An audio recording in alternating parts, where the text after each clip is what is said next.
Chapter 10, Designing Cities for People. As I was being driven through Tel Aviv from my hotel to a conference center a few years ago, I could not help but note the overwhelming presence of cars and parking lots. It was obvious that Tel Aviv, expanding from a small settlement a half-century ago to a city of some 3 million today, had evolved during the automobile era.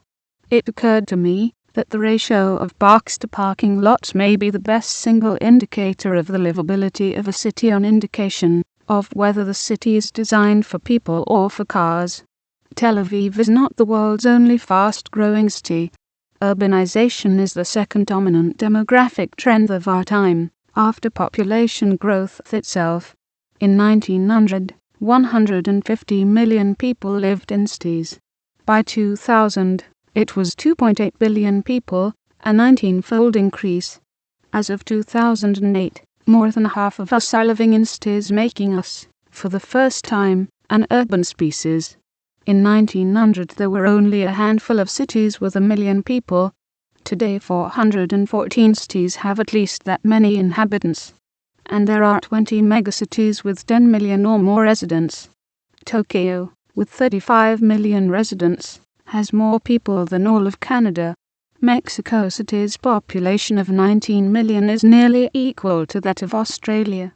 New York, Sao Paulo, Mumbai, formerly Bombay, Delhi, Shanghai, Kolkata, Calcutta, and Jakarta follow close behind. The world's cities are facing unprecedented problems. In Mexico City, Tehran, Kolkata, Bangkok, Shanghai, and hundreds of other cities, the air is no longer safe to breathe. In some cities, the air is so polluted that breathing is equivalent to smoking 2 packs of cigarettes per day. Respiratory illnesses are rampant. In the United States, the number of hours commuters spend sitting in traffic-congested streets and highways climbs higher each year, raising frustration levels. In response to these conditions, we are seeing the emergence of a new urbanism, a planning philosophy that environmentalist Francesca Lyman says seeks to revive the traditional city planning of an era when cities were designed around human beings instead of automobiles. One of the most remarkable modern urban transformations has occurred in Bogota, Colombia, where Enrique Peñalosa served as mayor for 3 years. When he took office in 1998, he did not ask how life could be improved for the 30% who owned cars. He wanted to know what could be done for the 70%, the majority who did not own cars. Peñalosa realized that a city that has a pleasant environment for children and the elderly would work for everyone. In just a few years, he transformed the quality of urban life with his vision of a city designed for people.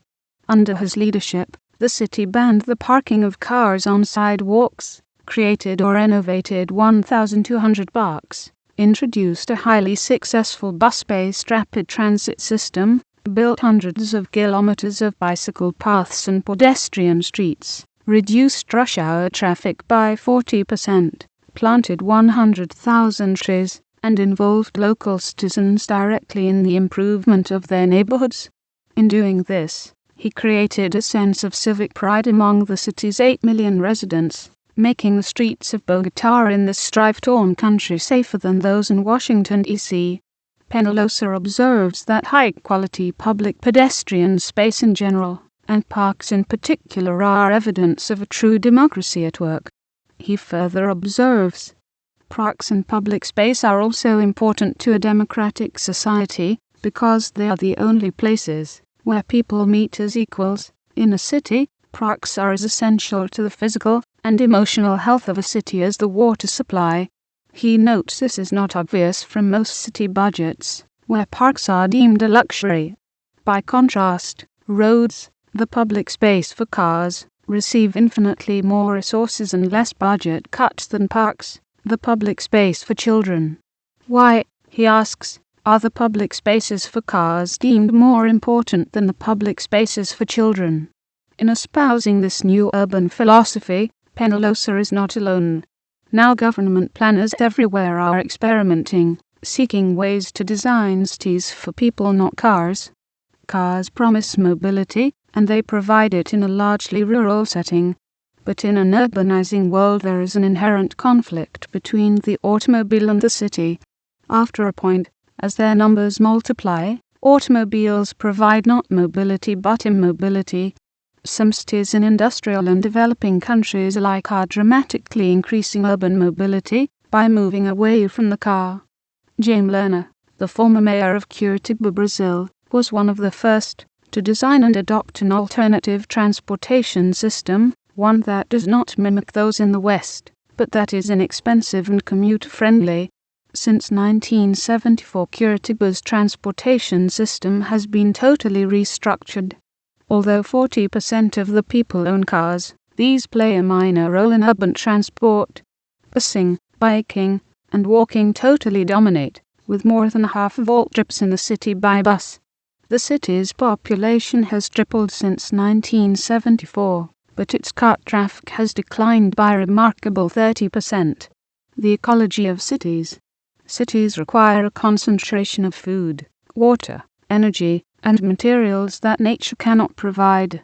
Collecting these masses of materials, and then dispersing them in the form of garbage, sewage, and pollutants in air and water is challenging city managers everywhere.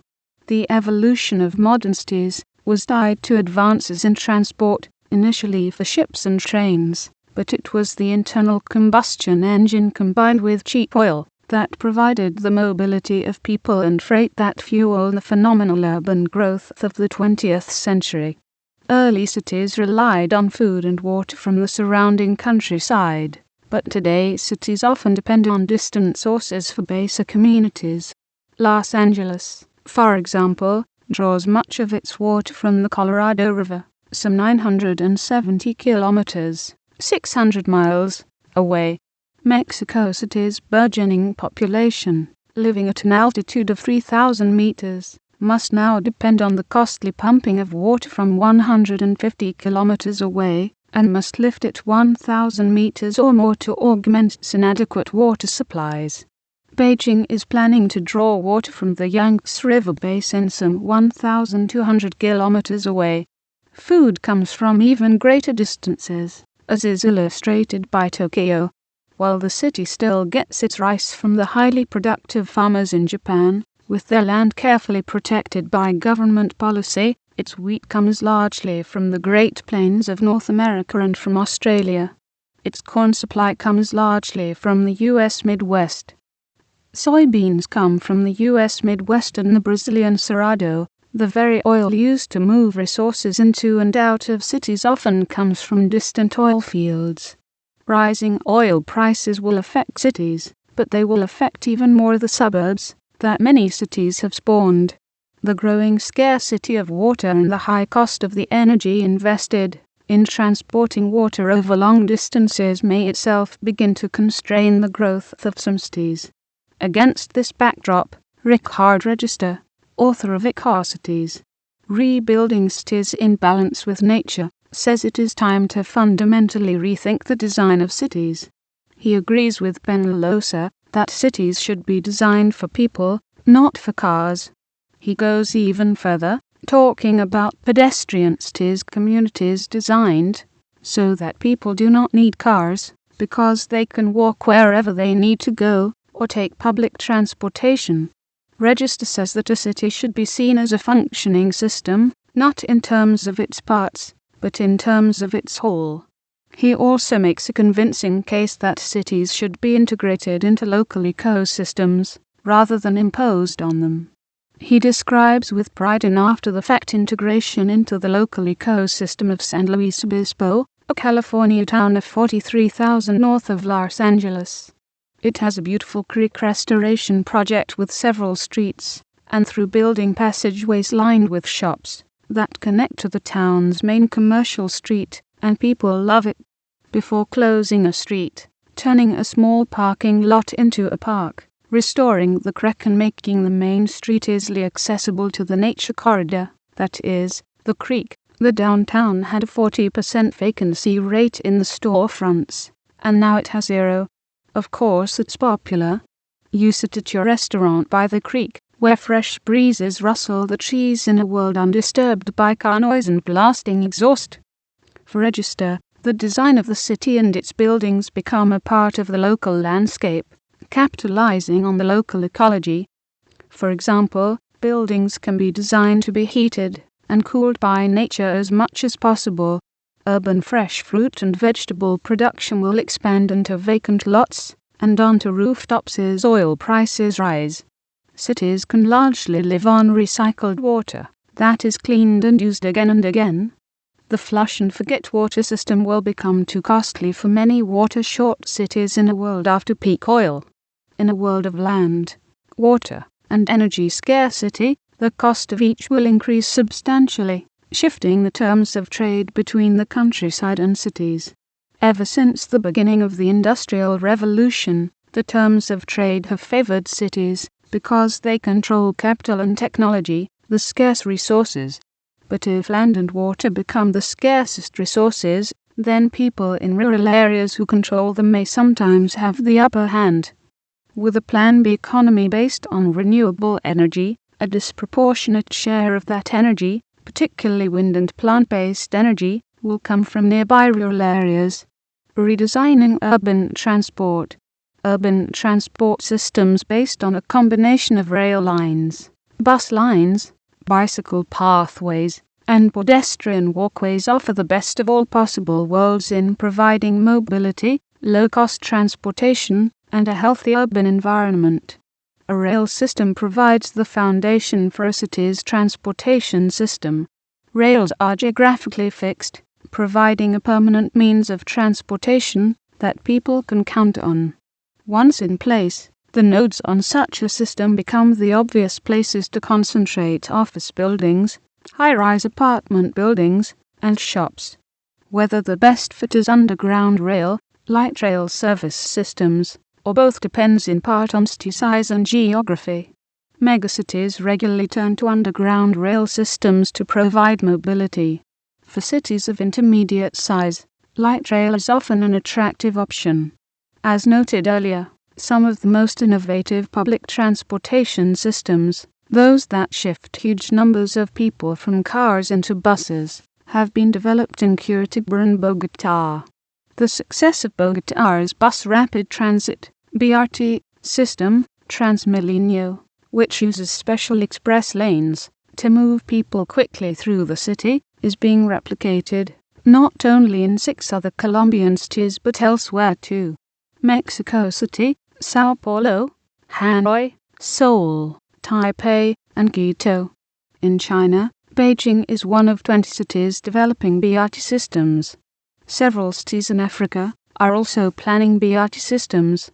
Even industrial country cities such as Ottawa, Toronto, Minneapolis, Las Vegas, and much to everyone's delight Los Angeles have launched, or are now considering BRT systems. Some cities are reducing traffic congestion and air pollution by charging cars to enter the city.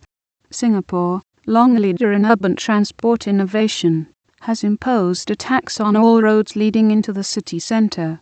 Electronic sensors identify each car and then debit the owner's credit card.